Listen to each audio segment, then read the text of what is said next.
Good morning everybody and welcome to the class studio. In this video, we learn a new prose, how do bees make honey.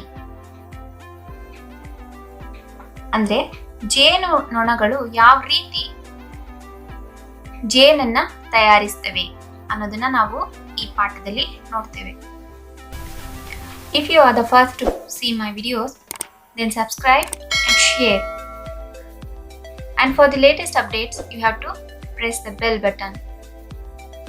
Let's start the lesson. ಈಗ ನಾವು ಪಾಠವನ್ನ ಪ್ರಾರಂಭಿಸೋಣ.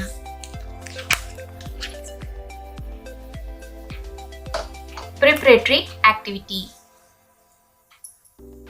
Look at the following pictures and their descriptions. Match them. Draw lines. ಇಲ್ಲಿ ಒಂದು ಆಕ್ಟಿವಿಟಿಯನ್ನು ಕೊಡಲಾಗಿದೆ. ನೋಡಿ. In this activity, we have some pictures. ಇಲ್ಲಿ ಕೆಲವೊಂದು ಚಿತ್ರಗಳನ್ನು ಕೊಡಲಾಗಿದೆ. ಓಕೆ, ಅದಕ್ಕೆ ರಿಲೇಟೆಡ್ ಆಗಿ ಅವೇನು ಅನ್ನೋದನ್ನು ಕೂಡ ಈ ಕಡೆ ಕೊಡಲಾಗಿದೆ. ಸೊ ನಾವು ಅದನ್ನ ನೋಡಿ ಮ್ಯಾಚ್ ಮಾಡಬೇಕಾಗಿದೆ. ಓಕೆ, ನಾನು ಒಂದೊಂದಾಗಿ ಹೇಳ್ತಾ ಹೋಗ್ತೀನಿ. Okay, see the first picture. What you see? This is a as honey bee. ಏನಿದು? Honey bee. You have to match it for B. Honey bee. Then come to the second picture. ಏನ್ ಕಾಣ್ತಾ ಇದೆ ಈ ಚಿತ್ರದಲ್ಲಿ? What are you seeing here? Some men's making a honey. ಇಲ್ಲಿ ಕೆಲವು ಜನ ಏನ್ ಮಾಡ್ತಾ ಇದ್ದಾರೆ? ಜೇನನ್ನ ತಯಾರಿಸ್ತಾ ಇದ್ದಾರೆ, ಜೇನನ್ನ ತೆಗಿತಾ ಇದ್ದಾರಲ್ವಾ? ಸೊ ಅದನ್ನ ನೀವು ಎಲ್ಲಿಗೆ ಮ್ಯಾಚ್ ಮಾಡಬೇಕು ಅಂದ್ರೆ ಡಿ, ಹನಿ ಮೇಕಿಂಗ್. ಟು ಅನ್ನ ಹನಿ ಮೇಕಿಂಗ್ ಇದಕ್ಕೆ ಮ್ಯಾಚ್ ಮಾಡಬೇಕು. Then come to the third picture. ಇಲ್ಲಿ ಹೆಕ್ಸಾಗನ್ ಶೇಪ್ ಅಲ್ಲಿ ಕೆಲವೊಂದು ಮನೆ ತರ ಈ ತರ ಕಾಣ್ತಾ ಇದೆಯಲ್ವಾ ಈ ಶೇಪ್ ನಲ್ಲಿ. ಸೊ ಇದನ್ನ ಏನಂತೀವಿ? ಇದನ್ನ ನಾವು ಕೋಮ್ ಅಂತೀವಿ. Honey comb. ಓಕೆ, ಇದೆಯಾ? ಎ. ಥರ್ಡ್ ಒನ್ ಅನ್ನ ನೀವು ಹನಿ ಕೋಮ್ ಇದಕ್ಕೆ ಮ್ಯಾಚ್ ಮಾಡಬೇಕು. Okay, then come to the fourth picture. ನೋಡಿ ಏನ್ ಕಾಣ್ತಾ ಇದೆ ಚಿತ್ರದಲ್ಲಿ? ಇದೊಂದು ಪೂರ್ಣ ಪ್ರಮಾಣದ ಜೇನುಗೂಡು. ಇದನ್ನ ನಾವೇನಂತೀವಿ ಇಂಗ್ಲಿಷ್ ನಲ್ಲಿ? ಇದನ್ನ ಬಿ ಹೈವ್ ಅಂತ ಹೇಳ್ತೀವಿ. Fourth one is B hive. C ಗೆ ಮ್ಯಾಚ್ ಮಾಡಿ. Fourth one is B hive. Okay, let's continue the lesson. Let's read the lesson on honey making. While reading, find answers for the following questions.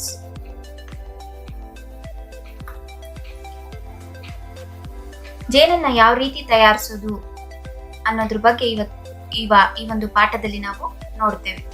ಹಾಗೇನೆ ಈ ಒಂದು ಪಾಠದಲ್ಲಿ ಮುಂದುವರಿತಾ ಹೋದಂಗೆ ಈ ಕೆಳಗಿನ ಪ್ರಶ್ನೆಗಳಿಗೂ ಕೂಡ ನಿಮಗೆ ಉತ್ತರ ಸಿಗ್ತಾ ಹೋಗುತ್ತೆ. What is honey used for? Where do bees collect nectar from? Let's read the lesson. Honey is the oldest sweet used by people. It is a natural sugar made by bees. It contains sugar, proteins, iron and calcium. ಜೇನು ಅನ್ನುವಂಥದ್ದು ಇದೊಂದು ಪುರಾತನವಾದ ಸಿಹಿ ಅಂತ ಹೇಳ್ಬೋದು. ಅಂದ್ರೆ ಬಹಳ ವರ್ಷಗಳಿಂದನೇ ಈ ಜೇನನ್ನ ಜನರು ಬಳಸ್ತಾ ಬರ್ತಾ ಇದ್ದಾರೆ. It's a natural sugar made by bees. ಇದು ಜೇನುನೊಣಗಳಿಂದ ಪ್ರಕೃತಿದತ್ತವಾಗಿ ತಯಾರಿಸಲ್ಪಡುತ್ತೆ. ಪ್ರಾಕೃತಿಕವಾದಂತಹ ಒಂದು ಸ್ವೀಟ್ ಅಂತ ಹೇಳ್ಬೋದು. It contains sugar, proteins, iron and calcium. ಇದರಲ್ಲಿ ನಮಗೆ ಸಿಹಿ, ಶುಗರ್ ಸಕ್ಕರೆ ಅಂಶ, ಪ್ರೋಟೀನ್ ಸಿಗುತ್ತೆ, ಐರನ್ ಅಂದ್ರೆ ಕಬ್ಬಿಣ ಮತ್ತು ಕ್ಯಾಲ್ಸಿಯಂ ಕೂಡ ಲಭ್ಯವಾಗುತ್ತೆ. We can digest honey very easily. ಹಾಗೇನೆ ಈ ಒಂದು ಜೇನು ತುಂಬಾ ಈಸಿಯಾಗಿ ಜೀರ್ಣ ಕೂಡ ಆಗುತ್ತೆ. It calms a cough and soothes a sore throat. ಅಂದ್ರೆ ಈ ಒಂದು ಜೇನನ್ನ ಸೇವಿಸೋದ್ರಿಂದ ಕೆಮ್ಮು ಕೂಡ ನಿವಾರಣೆ ಆಗುತ್ತೆ. ಹಾಗೇನೆ ಗಂಟಲಿನಲ್ಲಿರುವಂತಹ ತೊಂದರೆಗಳು ಕೂಡ ನಿವಾರಣೆ ಆಗುತ್ತೆ. It is also known for its ability to kill bacteria. ಅಷ್ಟೇ ಅಲ್ಲ, ಇದು ಹೊಟ್ಟೆಯಲ್ಲಿರುವಂತಹ ಬ್ಯಾಕ್ಟೀರಿಯಾಗಳನ್ನು ಸಹ ಕೊಲ್ಲುತ್ತಂತೆ. ನೋಡಿ ಎಷ್ಟೊಂದು ಅನುಕೂಲಗಳಿವೆ, ಎಷ್ಟೊಂದು ಉಪಯೋಗಗಳಿವೆ. ಈಗ ನಮಗೆ ಆನ್ಸರ್ ಸಿಕ್ತಲ್ವಾ? What is honey used for? ಇದಕ್ಕೆ ಇದು ಉತ್ತರ. ಅರ್ಥ ಆಯ್ತಾ? Let's continue. Let us now learn about making honey. ಈಗ ನಾವು ಯಾವ ರೀತಿಯಾಗಿ ಜೇನನ್ನ ತಯಾರಿಸೋದು ಅನ್ನೋದ್ರ ಬಗ್ಗೆ ಅಧ್ಯಯನ ಮಾಡೋಣ. Let us now learn about making honey. ಈಗ ನಾವು ಈ ಒಂದು ಜೇನನ್ನ ಯಾವ ರೀತಿಯಾಗಿ ತಯಾರಿಕೆ ಮಾಡುವಂಥದ್ದು, ಹೇಗೆ ಈ ಜೇನು ತಯಾರಾಗುತ್ತೆ ಅನ್ನೋದ್ರ ಬಗ್ಗೆ ನಾವು ತಿಳ್ಕೊಳ್ಳೋಣ. Honey making is not very simple. Honey bees start the honey making process by visiting flowers and collecting nectar. ಈ ಜೇನನ್ನು ತಯಾರಿಸೋದು ಅಷ್ಟು ಸುಲಭದ ಒಂದು ಕೆಲಸ ಅಲ್ಲ. ಇದನ್ನ ಹೇಗೆ ತಯಾರಿಸ್ತಾವಪ್ಪ ಅಂದ್ರೆ, ಜೇನುನೊಣಗಳು ಈ ಒಂದು ಜೇನು ತಯಾರಿಕಾ ಒಂದು ಕಾರ್ಯದಲ್ಲಿ ಮೊದಲಿಗೆ ಏನ್ ಮಾಡ್ಬೇಕು, ಪ್ರತಿ ಒಂದು ಹೂವಿನ ಹತ್ರನೂ ಆ ಜೇನುನೊಣಗಳು ಹೋಗ್ಬೇಕು. ನೋಡಿ, ಈ ರೀತಿಯಾಗಿ ಚಿತ್ರದಲ್ಲಿ ನೋಡ್ತಾ ಇದ್ದೀರಲ್ವಾ? ಹೂಗಳ ಬಳಿ ಹೋಗಿ ಅವೇನ್ ಮಾಡುತ್ತವೆ, ಅದರ ನೆಕ್ಟಾರನ್ನ ಹೀರ್ಕೊಳ್ತವೆ. ಅದನ್ನ ಹೀರ್ಕೊಳ್ತವೆ, ಹೂವಿನಿಂದ ಮಕರಂದವನ್ನ ಹೀರ್ಕೊಳ್ತವೆ. ಆ ನಂತರ ಜೇನು ತಯಾರಿಸಲಿಕ್ಕೆ ಉಪಯೋಗಿಸ್ತವೆ.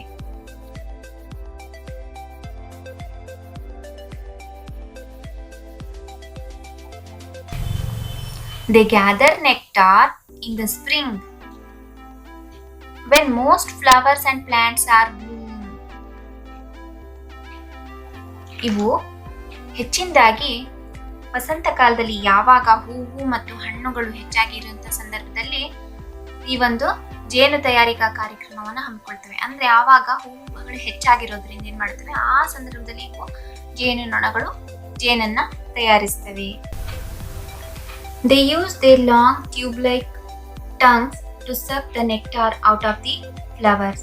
ಅಂದ್ರೆ ಇವು ಜೇನನ್ನ ಸಂಗ್ರಹಿಸಲು ತಮ್ಮ ಒಂದು ನಳಿಕೆಯಂತ ಉದ್ದವಾದ ನಾಲಿಗೆಯನ್ನ ಬಳಸ್ತವೆ. ಅದರ ಮೂಲಕ ಹೂವಿನಿಂದ ಮಕರಂದವನ್ನ ಹೀರ್ಕೊಳ್ತವೆ. ನೋಡಿ, ಚಿತ್ರದಲ್ಲಿ ನೀವು ನೋಡ್ತಾ ಇದ್ದೀರಾ. They store the nectar in their stomachs, honey sacs, and carry it to the beehive. While inside the bee's stomach for about half an hour, the nectar mixes with the proteins and enzymes produced by the bees. ಈ ರೀತಿ ಸಂಗ್ರಹಿಸಿದಂತಹ ಒಂದು ಮಕರಂದವನ್ನ ಅವು ಏನಾಗುತ್ತೆ, ಮಕರಂದ ಜೇನುಗಳ ಹೊಟ್ಟೆಗೆ ಸೇರುತ್ತೆ. ಅಲ್ಲಿಂದ ಅದು ತಗೊಂಡೋಗಿ ಅದನ್ನ ಬೀ ಹೈವ್, ಜೇನಿನ ಗೂಡಿಗೆ ಸೇರಿಸುತ್ತೆ. ಈ ಒಂದು ಸಂದರ್ಭದಲ್ಲಿ, ಜೇನಿನ ಒಂದು ಹೊಟ್ಟೆಯಲ್ಲಿ ಇರುವಂತಹ ಸಂದರ್ಭದಲ್ಲಿ ಆ ಒಂದು ಜೇನು ಒಂದು ಅರ್ಧ ಗಂಟೆಯ ಕಾಲ ಇರುತ್ತೆ ಅನ್ಕೊಳ್ಳಿ. ಆಗ ಜೇನಿನಲ್ಲಿರುವಂತಹ ಒಂದು ಪ್ರೋಟೀನ್ಸ್ ಮತ್ತು ಕಣ್ವಗಳ ಜೊತೆಯಲ್ಲಿ ಮಿಶ್ರಣ ಹೊಂದಿ ಆನಂತರ ಅದು ಜೇನಾಗಿ ಪರಿವರ್ತನೆ ಆಗುತ್ತೆ. The nectar is thus converted into honey. ಆ ರೀತಿಯಾಗಿ ಅದು ಆ ಒಂದು ಹೂವಿನ ಮಕರಂದ ಜೇನಾಗಿ ಪರಿವರ್ತನೆ ಆಗುತ್ತೆ. The bees then drop the honey into the honeycombs, hexagonal cells made of wax produced by the bees. ನಾನು ಚಿತ್ರದಲ್ಲಿ ಮೊದಲೇ ನಿಮಗೆ ತೋರಿಸಿದ್ದೀನಿ ಹನಿ ಕಾಂಬ್ ಅಂತ ಹೇಳಿ, ಅದು ಹೇಗಿರುತ್ತೆ ಅಂತ ನೋಡಿದಿರಲ್ಲ. ಸೊ ಆ ಒಂದು ಹನಿ ಕಾಂಬಿಗೆ ಈ ಒಂದು ಜೇನನ್ನ ತಗೊಂಡು ಹೋಗಿ ಹಾಕ್ತಾ ಇರ್ತವೆ. The bees repeat the process until the combs are full. ಈ ಜೇನುನೊಣಗಳು ಈ ಪ್ರಕ್ರಿಯೆಯನ್ನ ಆ ಒಂದು ಜೇನಿನ ಒಂದು ಮನೆಗಳು ಏನ್ ಹನಿ ಕಾಂಬ್ ಅಂತ ಹೇಳಿದ್ವಿ, ಅದು ತುಂಬುವವರೆಗೂ ಕೂಡ ಇದನ್ನ ರಿಪೀಟ್ ಮಾಡ್ತವೆ, ಪುನರಾವರ್ತನೆಗೊಳಿಸ್ತಾನೆ ಇರ್ತವೆ. ಪದಗಳ ಅರ್ಥ ನೋಡೋಣ ಈಗ. Nectar, A sweet fluid produced by flowers and made into honey by bees. ಇದೊಂದು ರೀತಿಯಾದಂಥ ಸಿಹಿಯಾದಂಥ ದ್ರವ ಹೂವಿನಿಂದ ಹೀರಿರುತ್ತೆ. ಜೇನುನೊಣಗಳು ಹೂವಿನಿಂದ ಹೀರ್ಕೊಂಡು ಆ ದ್ರವವನ್ನು ತಗೊಂಡೋಗಿ ಜೇನಾಗಿ ಪರಿವರ್ತನೆ ಮಾಡ್ತವೆ. ಇನ್ Bloom with the flowers fully open. Honey sac, also called honey stomach.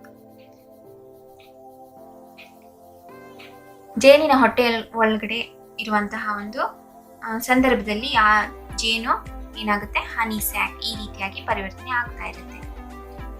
Hive, beehive, ಜೇನಿನ ಒಂದು ಗೂಡು. ಈ structure ವೇರಿನ್ bees live and make honey. Enzyme, chemical substance that is produced.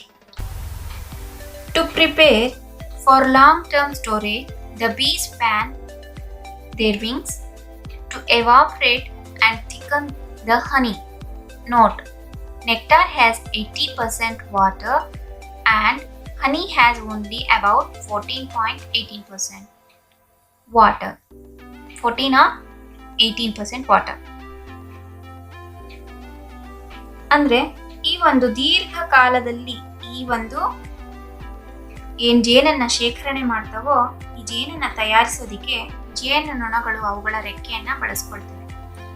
ಈ ಜೇನುತುಪ್ಪದಲ್ಲಿ ಇದನ್ನ ದಪ್ಪವಾಗಿಸೋದಕ್ಕೆ ಅಂತ ಹೇಳಿ ಇದರಲ್ಲಿ 80% ನೀರಿರುತ್ತೆ.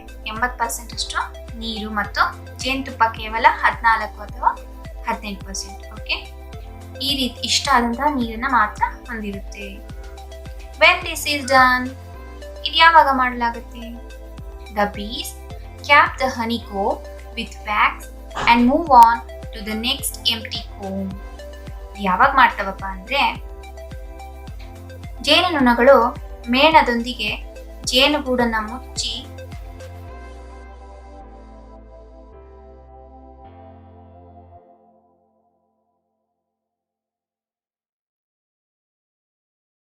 ಆದ್ರಿಂದ ಮುಂದೆ ನೋಡೋಣ. So in a nutshell, the honey we eat is nectar that honeybees have collected, regurgitated and dehydrated to enhance its nutritional properties. ಒಂದು ಸೆಲ್ನಿಂದ ಮತ್ತೊಂದು ಸೆಲ್ಗೆ ಹೋಗೋ ಒಂದು ಟೈಮ್ನಲ್ಲಿ ಆ ಹನಿಯನ್ನ ಅಂದ್ರೆ ಆ ಜೇನನ್ನ ಈ ಜೇನುನೊಣಗಳು ಬಹಳ ಕಡಿಮೆ ಪ್ರಮಾಣದಲ್ಲಿ ಸೇವಿಸ್ತಾ ಹೋಗ್ತವೆ. ಮತ್ತು ಇದು ತುಂಬಾ ಕಠಿಣವಾದಂತ ಪ್ರೋಸೆಸ್. ರಿಗರ್ಜಿಟೇಟೆಡ್ ಮೀನ್ಸ್ ಕಠಿಣವಾದ, ಕಷ್ಟದಾಯಕ. ಹಾಗೇನೆ ಈ ಒಂದು ಸಂದರ್ಭದಲ್ಲಿ ಅದರ ಪೌಷ್ಟಿಕ ಗುಣಗಳನ್ನು ಹೆಚ್ಚು ಮಾಡಬೇಕು ಅಂತ ಹೇಳಿ ಈ ಒಂದು ಪ್ರೋಸೆಸ್ ನಲ್ಲಿ ನಿರ್ಜಲೀಕರಣ ಕೂಡ ಉಂಟಾಗಬಹುದು. Let's continue the next para. Fan, make air move around, evaporate, turn from liquid into vapor. ಆವಿಯಾಗಿಸುವಂತ ಪ್ರಕ್ರಿಯೆ. Honeycomb, a block of wax full of 6-sided holes in which bees store honey. ಮೇಣದಿಂದ ತಯಾರಿಸಲ್ಪಟ್ಟಂತಹ ಒಂದು 6 sides ಇರುವಂತಹ hexagon ಅಂತ ಏನು ಹೇಳ್ತೀವಿ ಆ ರೀತಿ ಶೇಪ್ನಲ್ಲಿರುವಂತಹ ಒಂದು ಮನೆಗಳು. Okay, hexagonal having 6 sides. Wax ಅಂದ್ರೆ ಮೇಣ. Smooth substance made by bees to seal the honey filled cells. Next paragraph.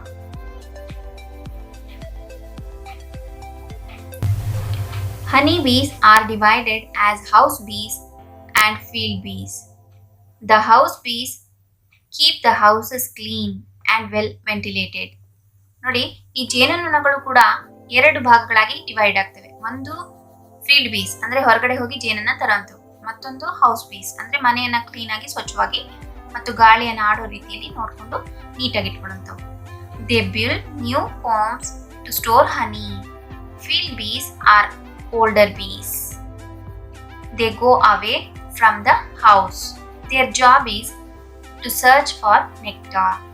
ನೋಡಿ, ಇಲ್ಲಿ ಮನೆ ಹತ್ರ ಇರುವಂತಹ ಜೇನುನೊಣಗಳು ಏನ್ ಮಾಡ್ತವಪ್ಪ ಅಂದ್ರೆ ಹೊಸ ಹೊಸ ಹನಿ ಕೋಂಬ್ಗಳನ್ನ ತಯಾರಿಸ್ತವೆ. ಯಾಕಂದ್ರೆ ಅಲ್ಲಿ ಹನಿಯನ್ನ ಸ್ಟೋರ್ ಮಾಡಬೇಕು ಅಂದ್ರೆ ಸಂಗ್ರಹಿಸಬೇಕು. ಫೀಲ್ಡ್ ಬೀಸ್ ಆರ್ ಓಲ್ಡರ್ ಬೀಸ್ ಅಂದ್ರೆ ಇವು ಹಳೆಯ ಜೇನುನೊಣಗಳು. ಇವೇನ್ ಮಾಡ್ತವೆ? ಇವುಗಳ ಕೆಲಸ ಏನು? ಇವು ಹೊರಗಡೆ ಹೋಗಿ ಏನ್ ಮಾಡ್ಬೇಕು? ಮಕರಂದವನ್ನ ಸಂಗ್ರಹಿಸುವಂತಹ ಒಂದು ಕೆಲಸ ಇವ್ರದ್ದಾಗಿರುತ್ತೆ. ಓಕೆ, ರಿಗರ್ಜಿಟೇಟ್, ಕಠಿಣ. Bring food that you have already swallowed back into your mouth. Dehydrate, remove the water from something. ನಿರ್ಜಲೀಕರಣ. Ventilate, admit fresh air ಅಂದ್ರೆ ಮನೆಯಲ್ಲಿ ಗಾಳಿ ಆಡುವಂತೆ ಮಾಡ್ಕೊಳ್ಳುವಂಥದ್ದು. Okay, next paragraph. Honeybees do not live long. At the time of honey gathering season, they work very hard. ಈ ಜೇನುನೊಣಗಳು ಹೆಚ್ಚು ಕಾಲ ಬದುಕೋದಿಲ್ಲ. ಯಾಕೆ ತಿಳ್ಕೊಬೇಕಲ್ವಾ? At the time of honey gathering season they work very hard.